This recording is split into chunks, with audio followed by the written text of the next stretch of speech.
ఫలము, నీ భూఫలము, నీ పశువుల మందలు, నీ గొర్రెల మందలు, మేకల మందలు, ప్రతిదీ ఆశీర్వదించబడుతుంది. అక్కడ కాజు ఏమిటాయంటే, అక్కడ చెప్పింది ఏమిటాయంటే, మీరు ఈ విధులను విని వాటిని అనుసరించి నడుచుకొని ఎడల. మనం వాక్యం వింటాం కానీ అబ్బో భలేగా చెప్పారు వాక్యం అంటారు, కానీ ఆ వాక్యం నాకని మాత్రం అనుకోరు. ఇది పబ్లిక్ మీటింగ్ కాబట్టి. లోపల చర్చిలో మీటింగ్ జరిగినప్పుడు పాస్టర్ గారికి అన్నీ చెప్తారు అందరూ, అవునా కదా?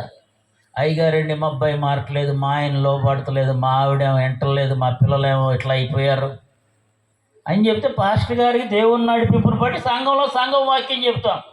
2-3 రకాల వాక్యాలు. లోపల చెప్పేది ఒకటి, చర్చిని డెవలప్ చేసుకుంటానికి చర్చి మెసేజ్. ఇట్లా బహిరంగంగా పెట్టినప్పుడు బహిరంగంగా అనేక మంది వస్తారు కాబట్టి వాక్యాన్ని చర్చిలో వాక్యం చెప్పామనుకో, పాస్టర్ గారికి నా గురించి అంతా తెలుసు కాబట్టి ఇప్పుడు నా గురించి చెప్పాడు అంటారు. ఏమంటారు? పాస్టర్ గారికి నేను నా అవసరం చెప్పాను, అందుకని నన్నే చెప్పాడు. ఒకవేళ నీ గురించే చెప్పాడు అనుకున్నప్పుడు అది నీకు తగిలితే నువ్వు మారరాదు, నువ్వు సరి చేసుకోరాదు. ఏమండి? నీ యొక్క పశువుల మందలు, గొర్రెల మందలు ప్రతిదీ ఆశీర్వదించబడదు. ఈ విధులను గైకొని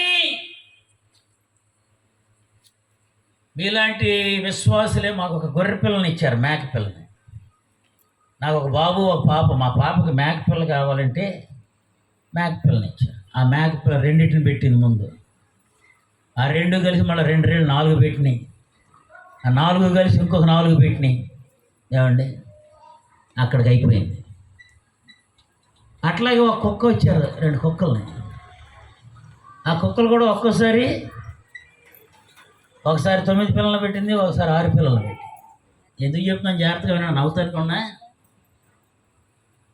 ఒక ఆవిడ ఇచ్చి ఉంటుంది మా చర్చిలో, అయ్యా ఈ కాంపౌండ్లో కుక్కలకి పిల్లల్ని ఇచ్చావు, మేకలకి నాకు ఇవ్వేంటి అంటుంది. ఏమంటుంది? నాకు ఇవ్వవే. నీకు ఎందుకు ఇవ్వట్లేదు తెలుసా? నువ్వు క్రమంగా రావట్లా, నువ్వు క్రమంగా దేవుని యొక్క పనిని చేయట్లా.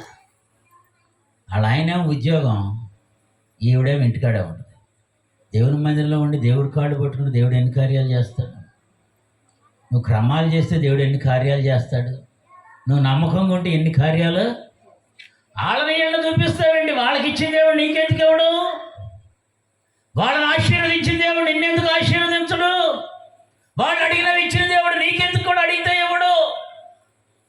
ఇర్మీయా గ్రంథంలో అంటాడు, ఈ ప్రజలు వినుట మట్టుకు విందురు కానీ గ్రహింపనే గ్రహింపరు, చూచుట మట్టుకు చూతురు కానీ కాననే కానరు, వారి హృదయము క్రొవ్వినది. ఏమండి? ఇక్కడ అన్ని ఆశీర్వదించబడుతున్నాయి, నీకెందుకు రావట్లేదు ఆశీర్వాదం? అందుకే అంటాడు ఇర్మీయా గ్రంథం 15వ అధ్యాయం 7వ వచనంలో, ఇర్మీయా గ్రంథం 15వ అధ్యాయం 7వ వచనం, నేను వారిని చేటతో తూర్పుల పట్టుచున్నాను. నా జనులు తమ మార్గములను విడిచి నా యొద్దకు రారు కనుక వారిని సంతానహీనులుగా చేయుచున్నాను. చాలండి. జనులంట వారి మార్గాలను విడిచిపెట్టి రావట్లేదు.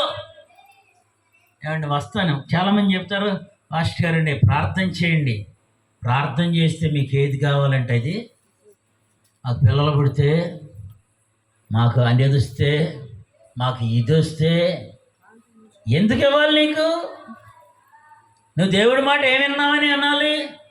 నేనంటాను, నువ్వు దేవుని దగ్గరకు వచ్చి నువ్వు అడుగు, నేను ఎట్లాగో చేస్తా, నాకు చెప్పావు కాబట్టి. నువ్వు ఇచ్చినా చేస్తా, ఇకపోయినా చేస్తా, నా డ్యూటీ అదే.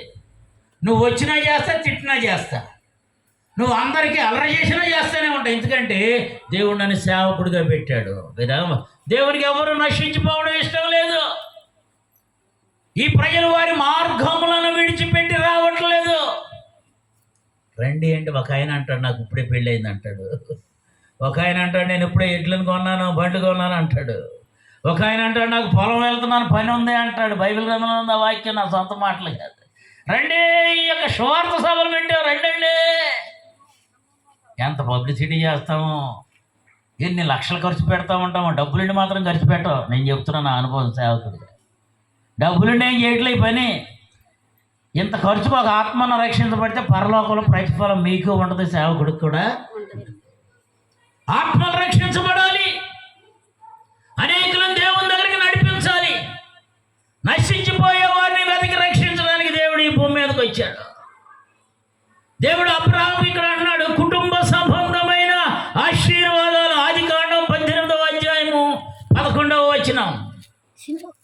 ఆదికాండము అబ్రహామును ఆ, శారాయిను ఆ, కాలము గడిచిన వృద్ధులయ్యుండిరి.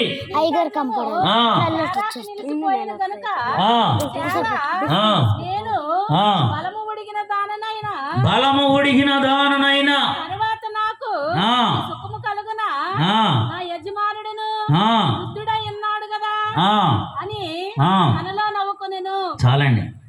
దేవుడు అబ్రహాం గారి దగ్గరికి వచ్చి పిల్లలు లేకపోయేసరికి వచ్చి, అబ్రహాం రా, బయటికి రా, ఈ యొక్క నక్షత్రాలను చూడు, ఆ యొక్క ఇసుక రేణువులను చూడు, ఈ విధంగా నీ సంతానాన్ని ఆశీర్వదిస్తాను అంటే అక్కడ అంటున్నాడు, శారా స్త్రీ ధర్మం నిలిచిపోయింది.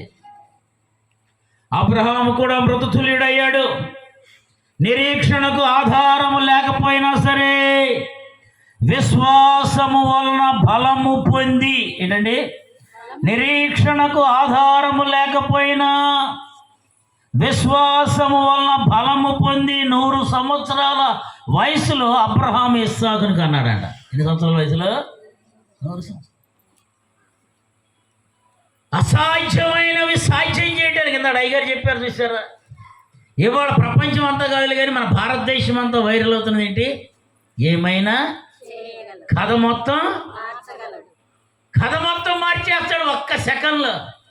ఆ పాట రాసిన ఆయనేమో మంచి పాటగాడు కాదు, కానీ ఆ పాట పాడిచ్చాడు ఆ జైపాలయ్య గారు అబ్బాయి అక్కడ హైదరాబాద్ ఎల్బీ స్టేడియంలో. ఆ పాట రాసిన ఆయన నుంచోబెట్టి ఆ మీటింగ్లో పెట్టి అక్కడ పాడిచ్చాడు.